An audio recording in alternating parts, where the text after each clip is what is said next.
مقاصد میں دنیاوی زندگی کی زینت اور دنیاوی زندگی کی نعمت اور بہترین مال اور دولت ثروت فرمائے۔ مال اور اولاد یہ انسان کی دنیاوی زندگی کی ضروریات کی تکمیل کا ذریعہ ہے۔ اس کے ذریعے سے انسان اپنی حاجات کو پوری کرتا ہے، اپنی ضروریات کی تکمیل کرتا ہے، تو یہ بہت بڑی انسان کی نعمت ہے۔ اللہ نے یہ نعمت کے طور پر اللہ نے کسی انسان کو مال اور اولاد عطا فرمایا ہے۔ نعمت جو بھی ہو، چاہے اخروی اعتبار سے چاہے دنیاوی اعتبار سے، ہر نعمت انسان کے لیے بہت بڑی چیز ہوتی ہے۔ آنکھ کی نعمت ہے، کان کی نعمت ہے، ہاتھ اور پیر کی سلامتی کی نعمت ہے۔ یہ ہر نعمت اپنے اندر بہت بڑی قیمت کو لیے ہوئے ہے۔ اسی طرح اولاد بھی انسان کی بہت بڑی نعمت ہے، بہت بڑا خزانہ ہے، بہت بڑا سرمایہ ہے، بہت بڑی دولت ہے۔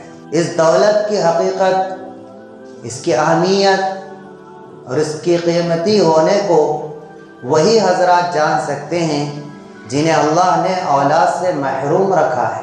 جب اللہ نے یہ نعمت عطا فرمائی ہے تو اس نعمت کی قدردانی ہمارے اوپر لازم اور ضروری ہے۔ چاہے کون سی بھی نعمت ہو، جب اس نعمت کی قدردانی ہوتی ہے، حقیقی معنی میں اس کی نگرانی ہوتی ہے، تو وہ نعمت انسان کو فائدہ پہنچاتی ہے، وہ نعمت باقی رہتی ہے، اس سے انسان لطف اندوز ہوتا ہے۔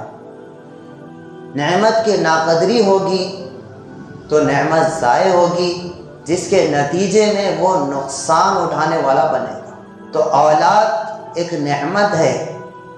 اس کی حقیقی معنی میں والدین، سرپرست، ذمہ دار حضرات اگر ان کی اچھی تربیت، انہیں اچھی تعلیم، انہیں حسن اخلاق، انہیں توحید کی تعلیم دیں گے تو پھر یہ نعمت ہماری دنیاوی زندگی کی سکون اور آرام اور ہمارے مستقبل میں بڑھاپے کا سہارا یہ بنے گی، اور آخرت میں یہ ہمارے لیے ذخیرہ بنے گی۔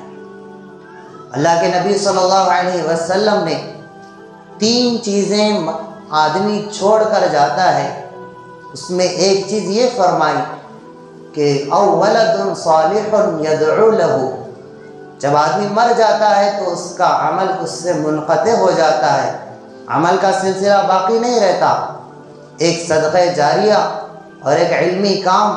تیسری بات جو اللہ کے نبی نے فرمائی کہ وہ نیک لڑکا ہے جو اپنے والدین، مرحوم والدین کے لیے دعائیں کرتا ہے، ایصال ثواب کرتا ہے۔ یہ مرنے والے کے حق میں ثواب کے سلسلے کو جاری رکھنے والا شمار ہوتا ہے۔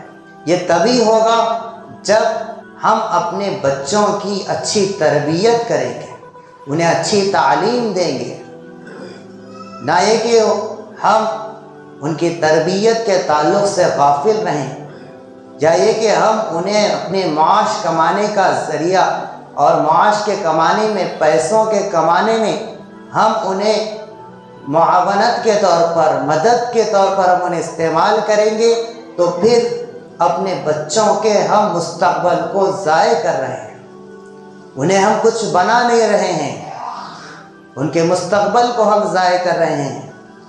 انہیں ایک اچھا انسان بنانے کے لیے جن چیزوں کی، جن صفات کی ضرورت تھی، علم جیسی صفت جو انسان کو انسان بناتی ہے، حیوانیت سے نکالتی ہے، اچھے اور برے کی تمیز انسان میں پیدا کرتی ہے، اس علم کے جوہر سے ہم اپنی اولاد کو مزین نہیں کیے گے تو پھر وہ ہماری اولاد ہماری آنکھوں کے ٹھنڈک بننے کے بجائے یہ ہمارے لیے وبال جان بنے گی۔ تو اولاد کی تربیت میں سب سے پہلا مرحلہ جو ہوتا ہے کہ شادی کے لیے آدمی اچھی عورت کا انتخاب، سسر اچھی بہو کا انتخاب، آدمی اچھے گھرانے کا انتخاب کرے تاکہ آنے والی نسل کی تربیت اچھی ہو۔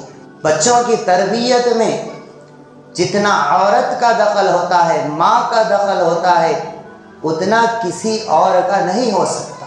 جتنے اللہ والے گزرے ہیں، محدثین، اولیاء، بزرگان دین، فقہا، جتنے اللہ کے ولی گزرے ہیں، ان کی اچھی تربیت ہونے میں، یہ اللہ کو پہچان کر زندگی گزارنے میں، عارف باللہ بننے میں ان کی ماں کا ہاتھ ان کے پیچھے ہے۔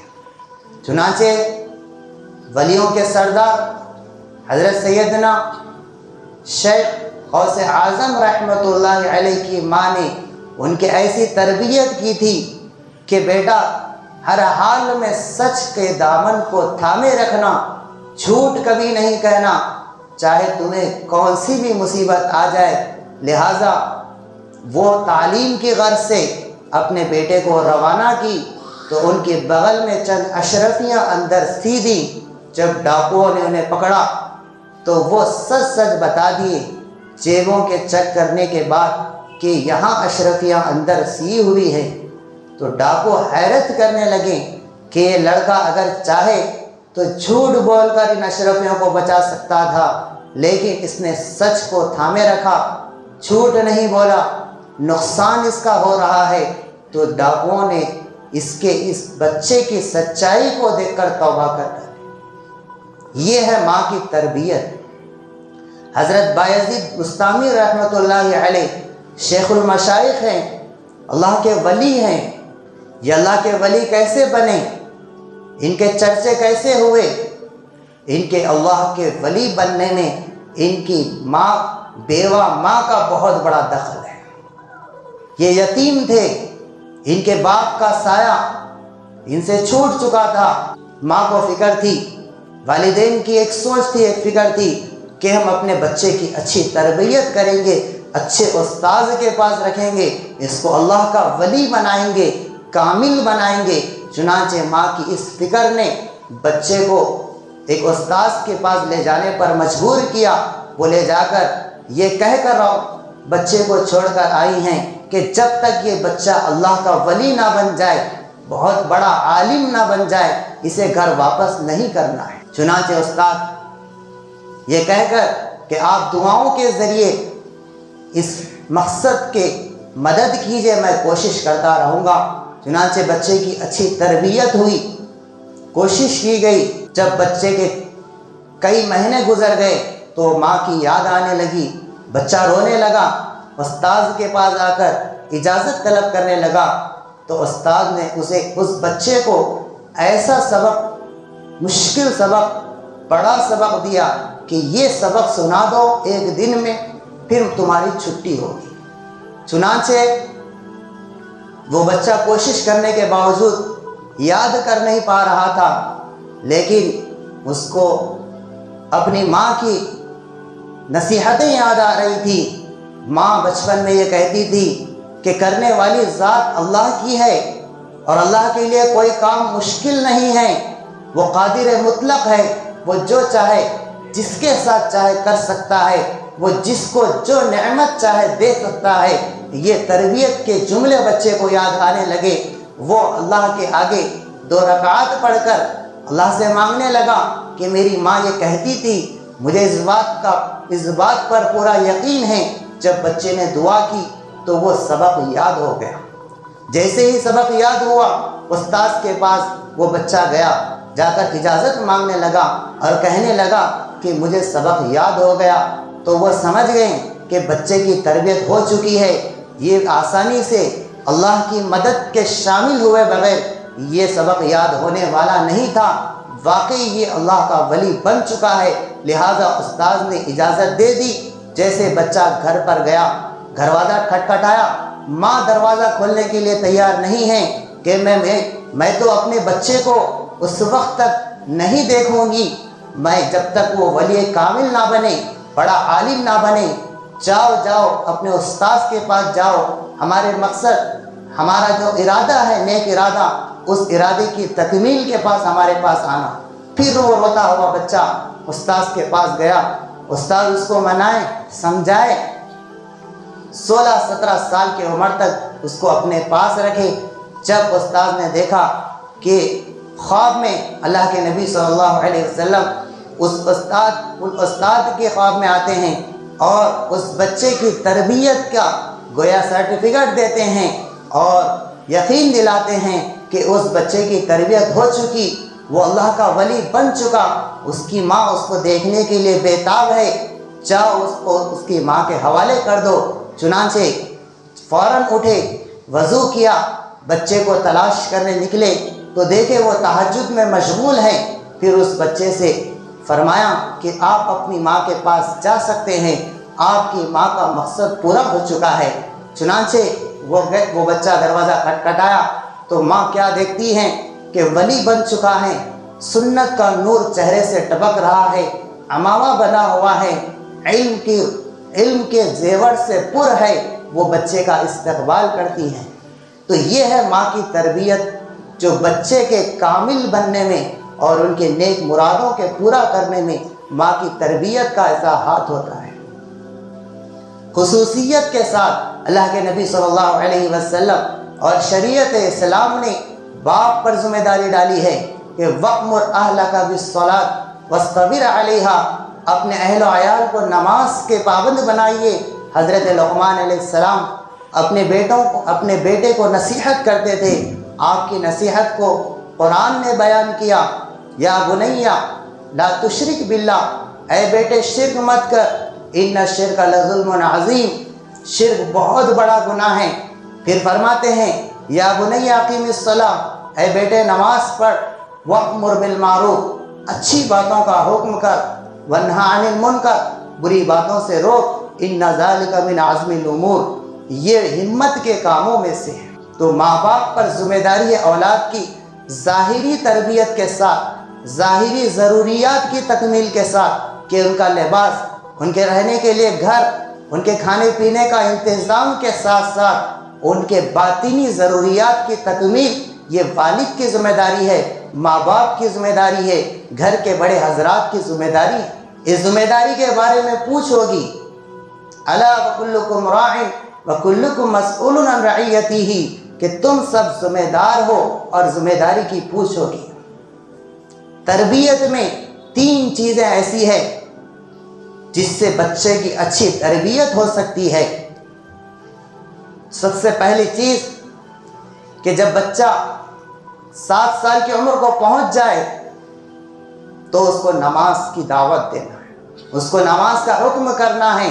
10 سال کی عمر کے بعد اگر وہ نماز نہ پڑھتا ہو تو اس میں کوئی گنجائش نہیں رکھنی ہے، چاہے کتنا بھی وہ بچہ محبوب ہو، کتنا بھی منہ بنائے، کتنا بھی وہ عاجزی کرے، نماز کے تعلق سے بالکل نرمی ماں باپ کو نہیں برتنی چاہیے۔ یہ نماز کا عادی ہوگا تو یہ اوقات کی پابندی کا عادی ہوگا، وقت کی اہمیت اس کے اندر آئے گی، علم میں یہ وقت پر، علم کے حصول کے لیے وقت پر پہنچے گا، ہر کام یہ وقت پر کرنے والا بنے گا، خود بخود اس کی تربیت ہوتی چلے جائے گی۔ دوسری چیز، جیسا کہ حضرت سیدنا غوث اعظم رحمۃ اللہ علیہ کی والدہ نے سچ کے بارے میں تعلیم دی تھی کہ بچے کو سچ کی دعوت دے، جھوٹ بالکل ماں باپ بچے کا برداشت نہ کریں، ہر وقت سچی بات، مذاق میں بھی جھوٹ سے منع کریں، ہر حالت میں جھوٹ سے منع کریں، سچ کی دعوت، سچ کی بات، سچ کا حکم اسے کرتے رہنے کی تعلیم دیتے تھے۔ تیسری چیز اولاد کی تربیت میں وہ یہ ہے کہ بچوں کو اپنے بڑوں کی خدمت کا عادی بنائیں۔ یہ بڑوں کی خدمت کرے گا، اپنے گھر والوں کی خدمت کرے گا، خود ماں باپ کی خدمت کرے گا، گھر والوں کی اور محلے کے بڑے لوگوں کی، جان پہچان والوں کی، رشتہ داروں کی یہ خدمت کرے گا تو خدمت کے راستے سے اس کے اندر تواضع آئے گی، ہمدردی آئے گی، رحم آئے گا، جس کے نتیجے میں تکبر سے، عناد سے اور بڑی بڑی بیماریوں سے اس کی حفاظت ہوگی، جو اس کے ترقی میں رکاوٹ کا ذریعہ بننے والی۔ تو یہ 3 عادتیں ایسی ہیں جو بچوں کو دینی چاہیے، اور ان کی سوچ اور ان کے سامنے بڑے عزم اور ارادے ان سے کرائے جائیں کہ آپ کو فلاں بننا ہے، آپ کو فلاں بننا ہے، آپ کو فلاں بننا ہے۔ ان کے سامنے بے ہمتی کی باتیں نہ کی جائیں، ان کے کاموں کو سرایا جائے۔ ان کے سامنے ایسی بات نہ کی جائے کہ تم کچھ نہیں بن سکتے، اس سے بچے کی ہمت ٹوٹ جاتی ہے۔ اس کو تسلی دی جائے، نہ اتنی نرمی برتی جائے کہ وہ سختی بھول جائے، نہ اتنی سختی برتیں کہ وہ نرمی بھول جائیں، بلکہ درمیانی راہ کے ساتھ سختی اور نرمی کے ساتھ اولاد کی تربیت ہوگی تو پھر والدین کی اہمیت ان کے دلوں میں باقی رہے گی، والدین کے بڑے ہونے کا جذبہ، بڑے ماننے کا جذبہ ان کے اندر باقی رہے گا۔ اللہ رب العزت سے دعا ہے کہ اللہ تعالیٰ ہم سب کو اپنے اولاد کی اچھی تربیت کرنے کی توفیق نصیب کرے۔